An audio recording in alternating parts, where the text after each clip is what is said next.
First question's from Alana Rizzo. Go ahead.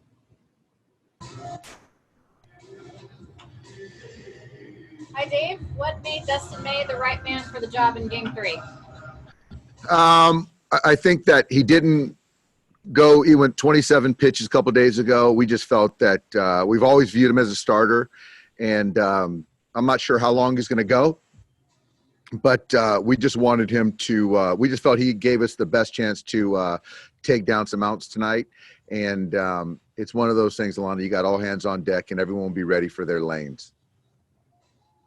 Yeah, you had mentioned all hands on deck, and you still have some pretty rested hands and arms, if you will. What a luxury is it to have Tony Gonsolin as well as Julio Urias coming out of that bullpen, depending upon how long Dustin May can go for you? It's great. It is. And I think the main thing is that, number one, the talent, but also the understanding and the buy-in that each one of these pitchers has in me and the coaches. Dave, you said last night that you would continue to think about what you're going to do in the ninth inning. Any further thought on how you see Kenley moving forward? Well, right now, he's pitched 2 days in a row, so he'll be down tonight. And like I said last night, is no one feels worse than Kenley as far as wanting to perform for his team, his teammates. And, our job is to get him back right. And looking back at the video, after that, that Cronenworth at bat was a tough at bat. Then he didn't make some pitches, but up until that point, I thought was really good. And I think for me, we just got to continue to build that confidence in him and know that, whatever that game situation calls for, when his number's called, those outs are valuable, and be ready. And finally for me, Doc, is Jake McGee okay, and might we anticipate seeing him in this game tonight? Yeah, I mean, Jake's available. Jake's been great. He's one of the leaders of the club, of the pen. And we haven't had a chance to see Flo yet, Petey yet, even Cleric. So we're trying to get these guys in there. Clayton gave us a great start, and we used some other guys, in that first game. So they're fresh. They're ready to go. Next question from Dave Vassay. Go ahead. With that being said, Dave, as far as Kenley being down tonight, how will you handle the final 6 outs? Is it matchup based, and is there any one or two guys that you see using at the end of the game tonight? I think it's more matchup based, and I think that guys are all in a good place physically, and so now we just got to get 27 outs and put our guys in the best position. So I love the options we have, and again, Dave, it just goes to the buy-in from Kenley to everybody in that bullpen, just being ready to take the baseball and go as hard as they can for as long as they can and get outs. Thank you. Next question from Bill Plunkett. Go ahead. Dave, I asked you last week, and I'll ask again. Do you see a physical reason for Kenley's velocity and command to have both dropped off considerably in the last month? You know what, Bill? I don't know the reason. Just watching some video, I think there were some 93s in there last night, mixed in with some 89. So I think more of the thing is that just the fluctuation of velocity and the lack of consistency with it. And that just speaks to the throw. We're still digging in on it. And with Kenley, I think that regardless of velocity, when he's executing, making quality pitches, he's as good as anybody. But then when you start not executing and missing to the big part of the plate, then it's not as good. So that's something we're constantly trying to figure out. When you say digging in on it, do you think it's mechanics? There's mechanics, there's body movement, there's, releasing the baseball and how his hand is and all that stuff that is a lot above my kind of intelligence level, but we have a lot of smart guys working through it. And can you trust him in a high leverage situation while he's pitching like this? I think right now, I think certainly leverage matters. I think I'm going to continue to watch the game, talk to the pitching coaches, talk to Kenley.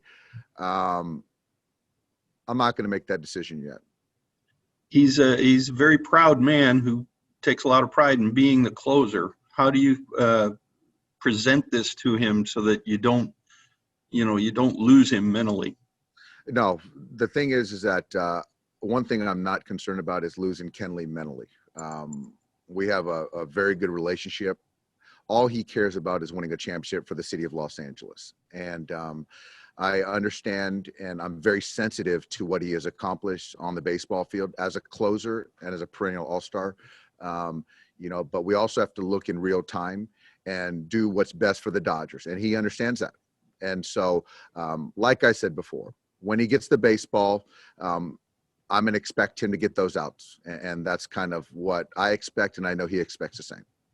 Is this a sit down you have to have with him? No, we've talked. We're in a great place. Thanks, Dave. Next question is from Jorge Castillo. Go ahead. If you mentioned the ninth inning or whatever will be matchup based, just wondering, do you notify guys in advance with, like, you might pitch in this part of the game, or do you think that's necessary? Do you think that helps?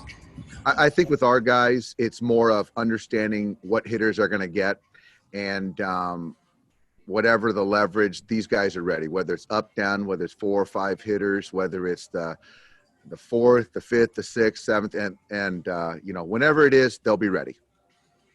Do you think just the last few years we've seen teams handle their bullpens very, strangely, I guess? I mean, the Red Sox did, they pivoted away from Kimbrel, and we saw last year with the Nationals did. Do you think that helps with buy-in and makes guys more comfortable knowing that this might be the approach you guys take? I do think it makes guys more comfortable. They all are a big part of what we're doing, what we're trying to do, and their buy-in is certainly important. And it obviously gives me the latitude to give guys their best lanes. And shifting gears a little bit here, you guys have had very little changes in your lineup. Obviously, you mentioned that you guys have fewer platoons this year. Just wondering what kind of impact that has on guys and yourself on and off the field. On the field, it just makes it a little bit, I just like our matchups, regardless of who we run out there, and the guys that performed to earn that. It makes it a little bit more tough on the opposing manager. Off the field, I can't really speak to what it means off the field.